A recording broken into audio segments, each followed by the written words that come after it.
Jump out was exceptional recently. The jump out was exceptional. The form last prep was exceptional. The clockwise run, he didn't look comfortable at all, but he was back to his old ways there at Flemington last time. 45.01 for the 800. They don't go much quicker in those Flemington jump outs, and he did it easily. He's a powerful colt.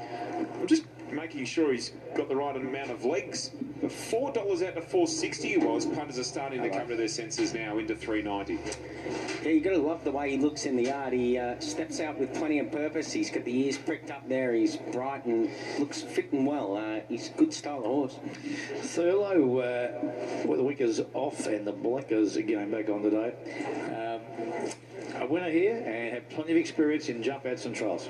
Yeah, it has. His debut run was really good behind Andaluca, and then narrowly won here on Zipping Classic Day. Just got the bob in a three-way go. I thought its trial on January 29th at Cranbourne was just fair. It's improved since then, though, with the addition of blinkers, and we're told its work last week was very good. Forward filly in top order. Yeah, she's going to be hard to beat today. Here's three. Go Waterhouse's Regatta here. Brooklyn has had exposure early in the juvenile season, comes back here, but unwanted by the punters. 14 to 21 wearing the earmuffs. He went along quickly in his Flemington jump out on January 23rd, just pinged the gates and kept on running, looked very strong through the line in that as well. It's hard to tell if he's improved from his first preparation. He did cover ground on his debut run, and then he was probably just had enough at his second start, so he's a real unknown into this race. $21, it's probably a bit generous. Just getting a little bit hot under the saddle now, and but he's a compact horse, and you'd think he'd be better this time round. Typical of the Longroad breed is Assertive Star wearing blinkers on debut. Showed pace in a Sandown jump out on January 28th, but just pressured and started to come off the bit a little, faded a little bit late. Probably fitter for it, but I need to see it on race day. He's a powerful type, this horse. The blinkers definitely have him positive in the yard today. He's up and about. Oh, Longroad, this is different in terms of attitude. It's so relaxed here, this horse called Brockoff. This is the family of innovation girl. Let's have a Assertive Star there is up. She just had a bit of a scare there. But Brockoff, innovation girl family here, because we saw Chloe and Paris winning over the family last night. They run and they run early, don't they, this breed? And he's very, very good in his jump out here at Sandown on the 28th. He kept up with Secret Agenda, who was dazzling at her debut win at Moonee Valley, one of the favourites for the Blue Diamond. He was under a bit of a hold there too. Secret Agenda had the better of him, probably half a length on the line, but this fellow went to the line with her, and all others were just being nudged a little to keep up.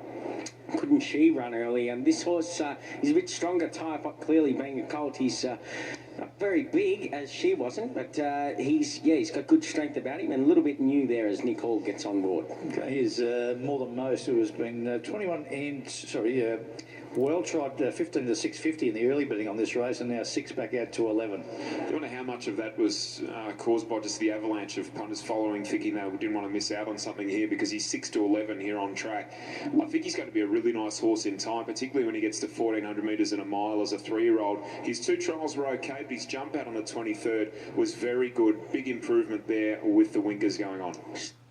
Racing, proper return, jump well, Parcel batted in the air. Thurlow looked to get away well down on the inside, and so did Brooklyn. Haybar away flying as usual, down towards the inside. Haybar had it narrowly, Parcel out fast on the outside, goes to the lead now. Prompt returns up there with them. In third placing, 2 lengths away, Brooklyn down on the inside of Thurlow, followed wider Brockoff. 2 Certain Alley, 2 lengths to More Than Most, and about 4 lengths away Assertive Star. Parcel flying around the turns, gone up wide on the course, staying close to the inside. Haybar, prompt return is holding third, only 2 lengths away, followed then by Brooklyn down on the inside, and then Thurlow. They look the chances. Parcel out wide on the course at the 300. Thurlow's coming home very strongly. Prompt returns under the whip on the inside of her, and Haybar boxing on the far side with Brooklyn. Thurlow with 150 to go takes the lead from Brooklyn and Haybar. Thurlow is out on her feet. She's going to hang on though, and Thurlow got in by a neck to a half length to either Haybar or Brooklyn. Parcel wobbled right out to the outside fence.